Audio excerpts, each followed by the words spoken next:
YouTube के सभी दर्शकों का इस चैनल में एक बार फिर से स्वागत है। आज मैं एक महत्वपूर्ण विषय पर चर्चा करने जा रहा हूँ। आज मैं रामायण के बारे में बतलाना चाहूँगा। हालांकि इस कथा को आप शायद जानते होंगे।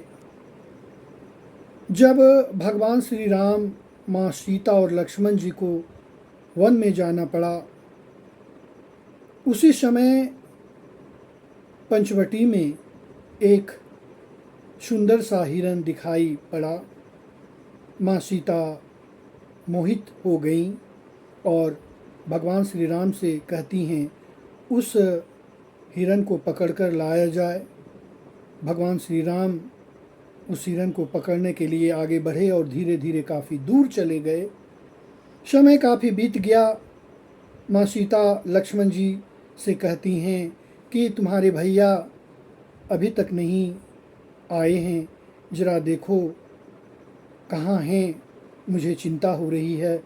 तब लक्ष्मण जी कहते हैं कि चिंता करने की कोई बात नहीं है, वो सर्वज्ञ हैं। लेकिन फिर भी माँ सीता कहने लगी कि नहीं, मेरा दिल घबरा रहा है, आप जाइए। तब लक्ष्मण जी एक रेखा खींचते हुए कहते हैं कि इस रेखा के बाहर कभी मत जाइएगा। और वो फिर धीरे धीरे अपने भैया को खोजने निकल पड़े। उसी समय रावण वहाँ पहुँचता है और भिक्षा के लिए कहता है कि मुझे भिक्षा दिया जाए।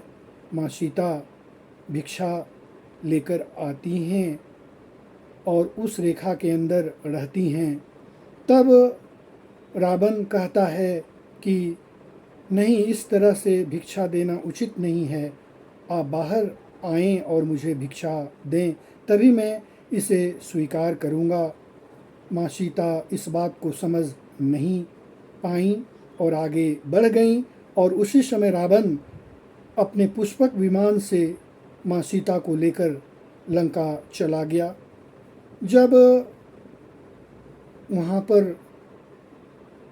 वो दोनों भगवान श्री राम और लक्ष्मण जी आए तो सीता को नहीं देखे और फिर उन्हें चिंता होने लगी।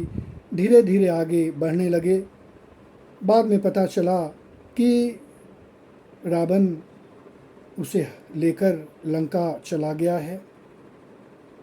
और एक बात मैं कहना चाहूँगा कि लक्ष्मण रेखा का रहस्य क्या है। जो मूल रामायण वाल्मीकि रामायण है उसमें इसका जिक्र नहीं किया गया है, लेकिन एक और रामायण है राधे श्याम रामायण, जिसमें लक्ष्मण रेखा के बारे में जिक्र किया गया। पहले 4 गुरुकुल हुआ करता था जिसमें इस रहस्य के बारे में बताया गया था सीखने के लिए कि लक्ष्मण रेखा क्या है। तो इसे सोम तिथि विद्या कहा जाता है, जो कि एक ऐसा विद्या है जिसके द्वारा एक रेखा खींच दी जाती है और अगर कोई उस रेखा से आगे जाता है तो भस्म हो जाता है। और इस तरह से लक्ष्मण जी ने उस रेखा के बारे में अध्ययन किया और जानकारी प्राप्त की। और आज हम सभी लक्ष्मण रेखा के नाम से जानते हैं। और इस तरह से देखा जाए कि जब भगवान श्री राम रावण युद्ध करने के लिए पहुँचे तो उन्हें युद्ध करना पड़ा। बाद में रावण हार गया, पराजित हुआ और उसके वंश का नाश हुआ। इसलिए कहा जाता है कि हमें ऐसा कर्म नहीं करना चाहिए जिससे बाद में हमें परेशानी हो। हमें सत्य पर चलना चाहिए, तभी हम आगे बढ़ सकते हैं। इस कहानी से हमें यह सीख मिलती है कि जो जैसा कर्म करता है उसे उसी प्रकार का फल मिलता है। इसलिए मैं YouTube चैनल के माध्यम से कहना चाहूँगा कि हमेशा सत्य की राह पर चलें, अच्छा कार्य करें, जिससे आपको हमेशा सफलता प्राप्त होगी। बहुत बहुत धन्यवाद। और अंत में मैं कहना चाहूँगा, इस महत्वपूर्ण चैनल को लाइक करें, सब्सक्राइब करें और शेयर अवश्य करें, जिससे लोगों में इस तरह की जानकारी प्राप्त हो। बहुत बहुत धन्यवाद।